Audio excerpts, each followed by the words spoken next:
Hey guys, this is video 29 for the how to design build 1950s era solid body archtop jazz guitar using Stuart McDonald templates. And I'm going to just dive right back in where I got cut off so at such an inappropriate time when I was talking about the Robert Benedetto binding technique.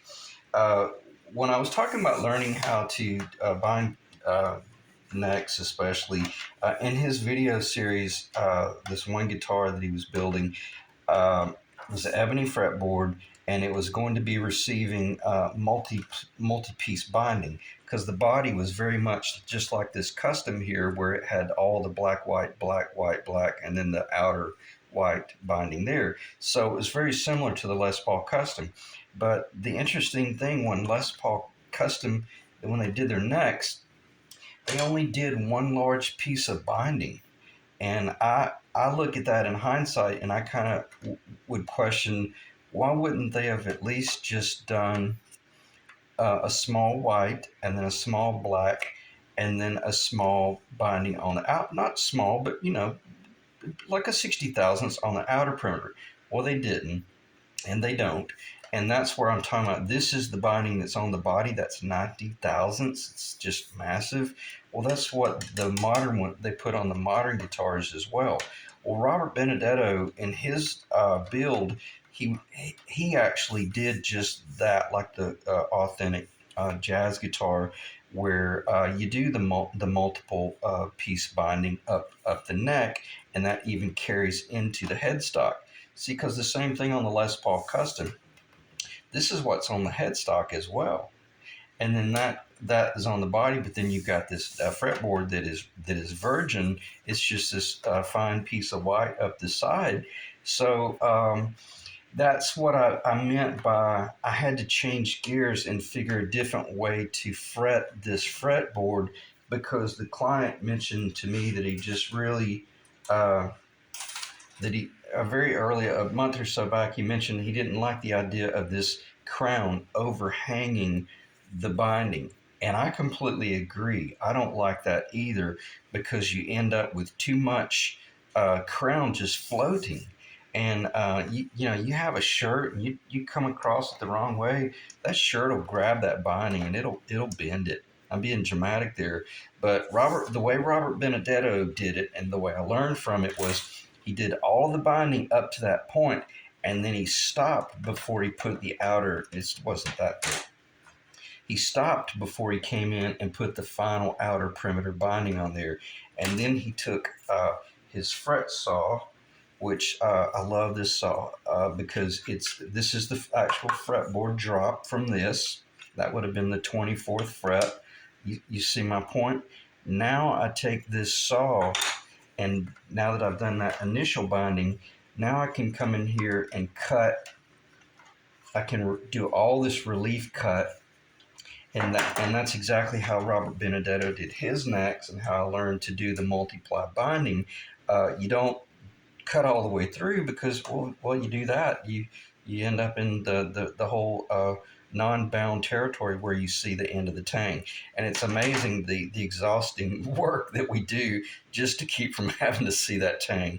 If you want to know the truth, that's about the only reason we do this, is just so you don't see the bottom of the T or the tang itself.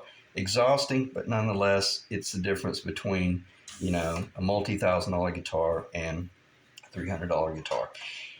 So, in case I haven't lost you, let me get back on point and explain to you that that's when I began to think, okay, well, I was a success on building that guitar over there, where I had the fretboard tapered, my trapezoidal path, installed all the frets. Okay, they were overhanging ever so slightly, and then I took and file sanded every one of them nice and clean. And then I went ahead and put the bevel on them. I'm not going to address that again. I already talked about that in the last video. But after that fretboard was finished, meaning the fretboards were in it, the mother of pearl was everything, it was ready to glue down. That's when I glued the binding on the outside. And then I glued the fretboard down to the actual lower. and then I trimmed whatever needed to be cleaned up. I then blended the binding into the neck. Okay, and that's why I temporarily glued this on here with the jet glue, because you can see there's a little shelf right there right now, and that's where it will receive um, the thin binding. This piece of binding right here is what will be going out here, and then the bulk of it will get sanded off. And that's what I wanted to clarify to Ethan, because I know I lost you, because it sounded like, whoa, wait a minute, I don't want two pieces of binding going up there. And I completely understand your reasoning, but I'll cover this in a minute. That's see, that's two pieces of binding glued together, and you don't see the glue joint. But I just want to make certain that I drive that home, that's one way to do it. Well, to be honest with you, that's really the only way to do it if you want that tang to be solid. Okay, and from a tonal standpoint, this is considerably better. Considerably. When you start taking a Les Paul Custom with this super wide binding, because after this thing is said and done, it's not going to be this wide, but that's an enormous amount of cantilever off of either side. And from a tonal standpoint, your strings are going across that, and it's just I'm not going to be melodramatic, but I think the route we're taking here is more along the lines of how a Benedetto would do it, or a D'Angelico, or even Gibson themselves, if they're building like an L5, or was it L7, the big nice hollow body. They would take the time to nip these tangs, but they wouldn't have that crown floating over binding that's an eighth or 3/16 of an inch wide. That ought to make perfect sense. And if it doesn't make sense, um, I'm sorry, I don't know how else to explain it any better, other than that's what I meant by I'm a player builder. So I can assure you, I'm thinking about tone, function, not getting a call back from a client that says, yeah, every time I lean over, my t-shirt hangs on this thing and it rips a fret out. I don't want to I've never gotten phone calls like that, and I don't want to start. So all I'm saying is, I feel very confident that this is going to be the best route to take. And I also want you, Ethan, personally, I don't want you to be under the impression that I might be thinking that you're unhappy. That's not what I'm saying. I just want to make certain that I explain that to you, because quite frankly, even most guitar builders don't really know about this type of stuff, and that would even confuse them. So will it look good? Will it be 100%? Will it be will you see a line there? I've never done this before, so I will say this. If it doesn't look good, or if there's some sort of hiccup, I'll take this fretboard and I'll keep it, and I'll put it on my other Les Paul that I'm building, and I'll build this thing again. I don't want to do that, but in other words, we're not going to come this far into the job, and then you have to settle with something you don't like, or quite frankly, I might look at it and go, it just didn't really work quite as well as I thought it did, and I'm if it doesn't, I'll be the first one to put it on camera and show everybody, hey, don't do that, it doesn't work. But I did this here. Didn't even clamp it. I put this together and held it with my thumb for a minute or two. And the whole idea about doing the acetone and the Stewart McDonald glue, you need to tape it for 24 hours so it will truly melt together. So keep in mind, if it looks that good, and having not even been clamped, it ought to be incredible once it's installed and taped. Okay, and then keep in mind, practically, the more that's the reason why I wanted to put this on here. Every bit of a lot of this wood, believe it or not, is even well, not a lot. Some of that wood is coming off right there, and then you can see back here. Let me get behind the camera. This is very important, so bear with me while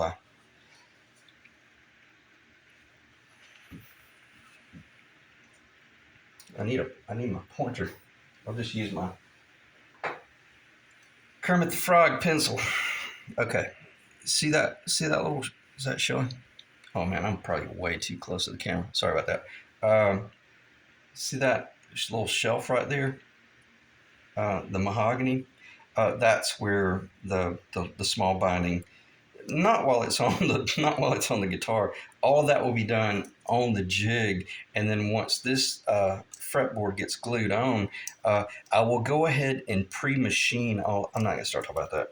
It'll be finished back here 100%, and there might be a little bit of excess binding up here that once it glues to this, it all gets shaped into the neck. And that's how Benedetto did it. That's how D'Angelico did it. That's how all the high-end guys do it. And that's what I meant by I've built a lot of jazz guitars, and I know that I've done a lot of different binding, and that binding right there, it was the hardest thing for me in the world to do that, bar none, third grader binding on that guitar, because it's so sad. It's such an incredible guitar, but that's what they put on them. It's just this real chintzy, thin, single piece of binding. And I say that to say this. I know what I'm doing when it comes to putting this multiply binding on there, but yet also maintaining good tone. So you see how we got that little bit of shelf there. I mean, it's not even half. Yeah, it's probably half a millimeter on either side. So that's what I meant by the bulk of the cap that goes on here, just to cover that tang, okay? Because see, that's going to have all these little slots cut in it, like that right there. See, it'll look just like that. It'll have all these little slots cut through, and then now the tang will go all the way up to that edge, and I think you should be following me by now. And then it'll get that super thin cap. That cap will and I did some engineering a little while ago. The little cap that goes on here after it's all said and done and sanded and everything, it'll be paper thin at the top because I will be rolling it back into this original binding. But at the bottom, it'll be about just slightly over 20 thousandths. Okay, so take a look at the vintage pictures that I've emailed you, and you'll see that the vintage guitars don't have this binding, that thickness running up the side of the neck. That's where I'm going with this, and that's why I've been busting my ass jumping through hoops trying to make sure this thing just does not look like a copy or a modern era guitar. I just don't want to see that real fat binding going up the neck. But I can't go too paper thin on this because then it'll start clashing. Because and I completely forgot. I'm so glad I was just going off the subject there. See, I'm not even finished scraping this. I'm going to be scraping this down a little bit thinner, and it won't be nearly as I need to just stop. But I'll be scraping some of that white down so it will actually soften up a little bit. And then I'll even be coming in here and rounding over the corner. Everything about this, once it starts finishing out, it'll get much more vintage looking. And that's what I meant. I think I shot you an email where I was talking about how, man, all these guitars were hand bound, hand scraped, hand sanded. There were so many fluctuations from one tech to the other that it's almost impossible to say, what does a true mid 50s guitar look like. It's not like it's a Corvette, where everything is just coming off a mass produced machine assembly line, like where parts are machined and fit together. These things truly were handmade. All right, let me check the time.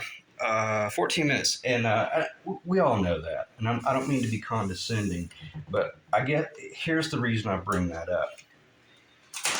When you're doing a job for a client, you're trying to read their mind.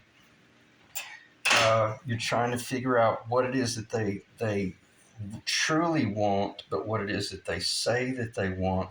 And then you're having to reel yourself in and not drive yourself crazy and try to be absolutely everything to everyone. And that's always been my biggest fault. Is I'm very much a perfectionist, But there comes a point where I have to realize, well, this is, if there's anything that I should be building that is not perfect, it's a 50s jazz guitar.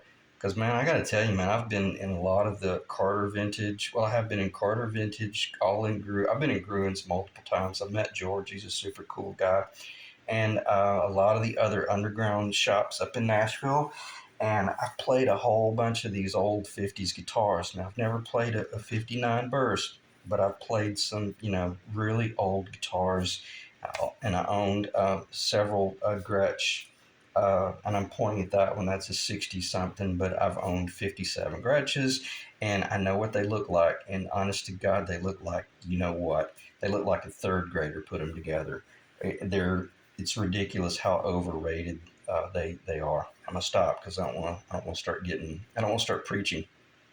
But I say that to say this: the difficult thing about building a guitar for someone is you're worried that, oh my God, I hope they're not too much of a perfectionist and they're expecting it to look like it was built by a CNC machine. Because if that's the case, that's not what a handcrafted guitar looks like. And who's to say exactly what the 50s custom should look like? Well, when you're looking at pictures, yeah, absolutely. And that's why I wanted to clarify. I understood what you meant in your question about, I thought that it was going to have like a single piece binding. So yes, that's exactly what it will have. It won't have like black white or any of that jazz. But I'm going to do this two-piece glue up. Why? Because that's the only way I can do this fret per your request and it not be cantilevering over the binding. And see, every one of the other guitars I've ever built before that one, every one of them were nipped and they cantilevered. Rick's, it's exactly how I did Rick's, and Rick's was a custom. It was an enormous width, but I did take a hot knife and I went in and I kind of I'm not going to spend too much time. I was able to melt that binding a little bit so that that tang kind of went up into that binding just a little, not much, but just a little. So, all right, let me check the time.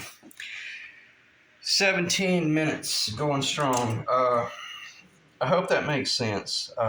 This is not the binding. That's just two pieces of binding that I picked up. Now, I will say this: that piece of binding that is on there is that piece right there. That is a drop from that. So, oh, okay, yeah, I should be showing that. Um, the little binding cap. It's like trying to handle a slinky. The binding cap.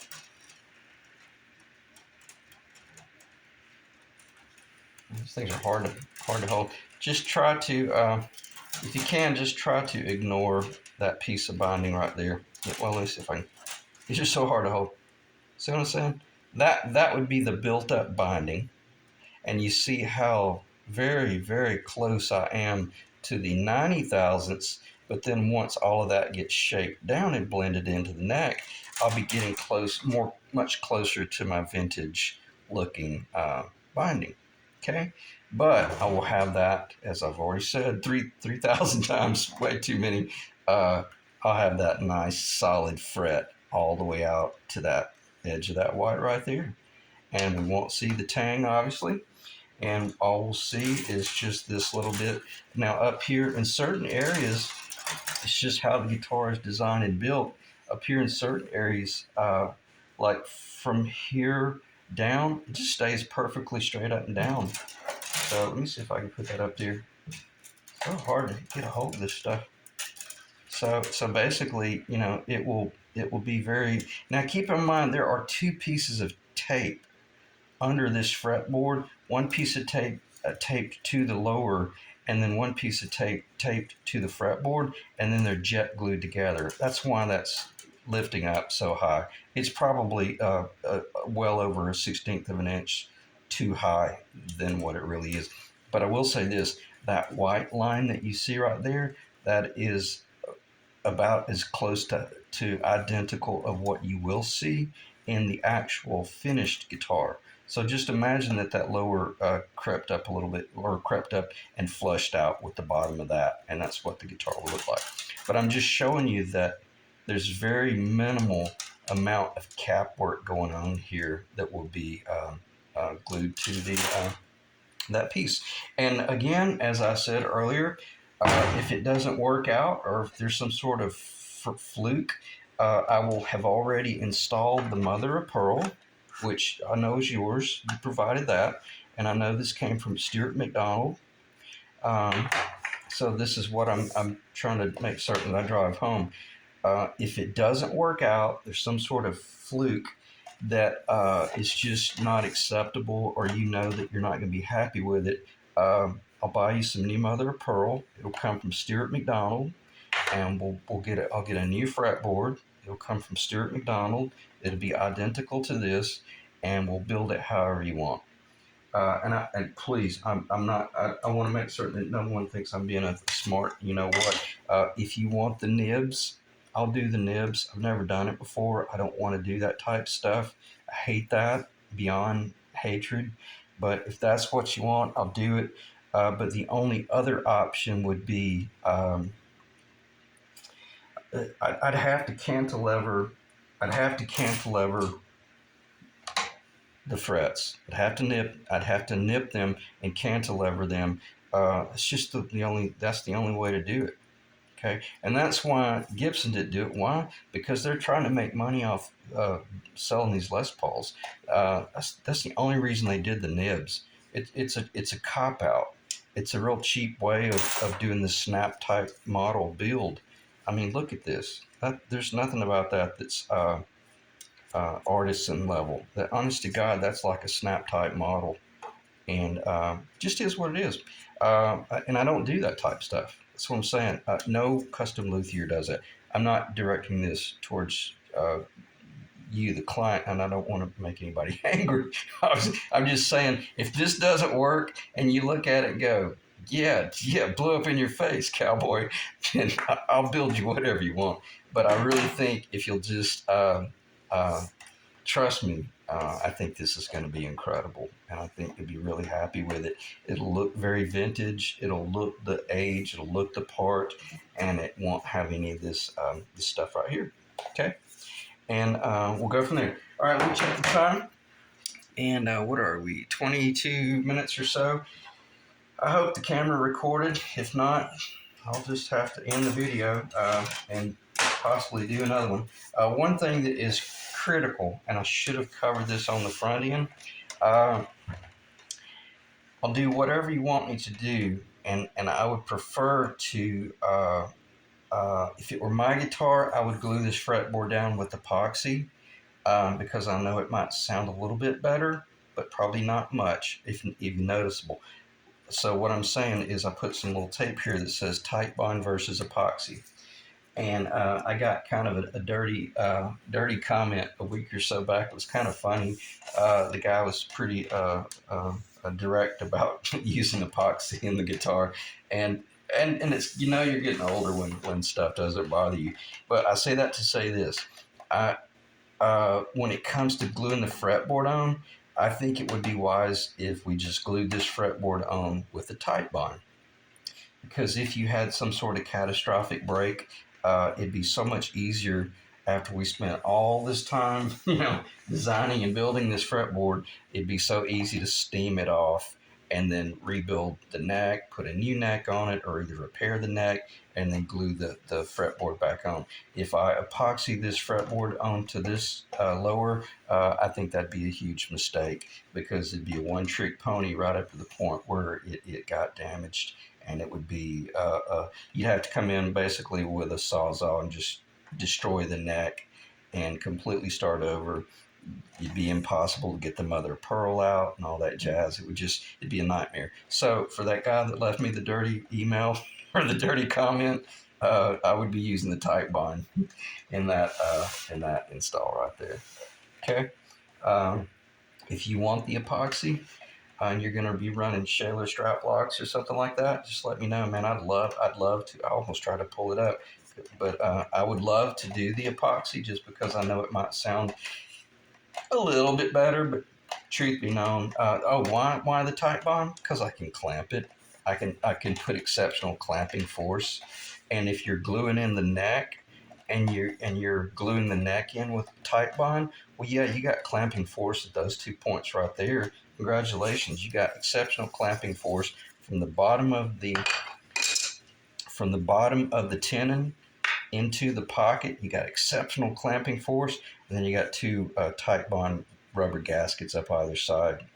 Okay, and that's why I like using the epoxy in the neck joint, because when that neck goes into that body, we're now getting an incredible sound transference all the way around.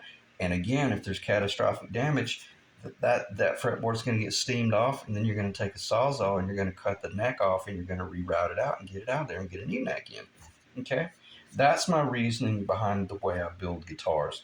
Epoxy the cap down, epoxy the neck in. Sure, man, tight bind the fretboard, because you can get exceptional clamping force anywhere you want. Anywhere you want. And I've got a jig for that holds this perfectly level and perfectly true all day long. And we'll cover that stuff some other time. I hope the camera recorded all this audio, because I think that was a good way of addressing the whole tight bond versus epoxy, and my reasoning for why I build guitars the way I build them. Because it's like Steve Stevens said, it's like, I've owned hundreds of valuable guitars. I've only dropped one. And he's like, I don't even know anybody that's ever dropped a Les Paul, other than maybe one or two of his friends. And this is Steve Stevens. He knows everybody.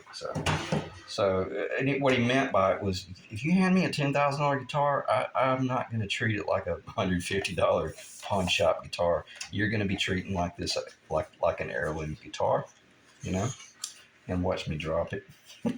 And I say that I did drop an SG once, but I think everybody's dropped an SG. Headstock diving crazy SOBs, and I did. I cracked the headstock. It was a 62 or 64, can't remember. Painful moment, but I was able to glue it back together, and it worked great. That was probably 20 years ago.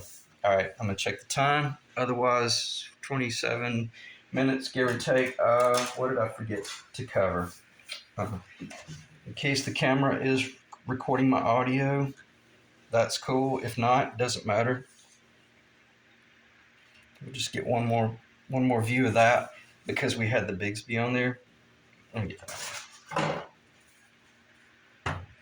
Those turned out beyond exceptional. I'm so happy. What I'm talking about is the pitch. The whole. In case it's not recording my audio, the whole pitch. The pitch here, and then the pitch there, and the pitch there. That's what I'm talking about. And man, are they ever sexy. And I bet you Barnett doesn't do that. Or maybe he does. Or maybe he did. I don't know. He might have just put them all on the same plane like Gibson. So, nonetheless, I think that's really sexy. And turned out very nice. All right, guys. I'll end the video right there. Hopefully it recorded the audio and all that stuff. And look at that. It's funny. When I put that neck on temporarily, I missed it. It should have been forward about a 1/16 of an inch. But no, I'm going to turn it this way, because it looks better. I'll end the video right there. Oh, I forgot. I'll end it this way. That may not fall. Got a little bit more carving to do right there to lower that down, and that'll be a little bit better fit. So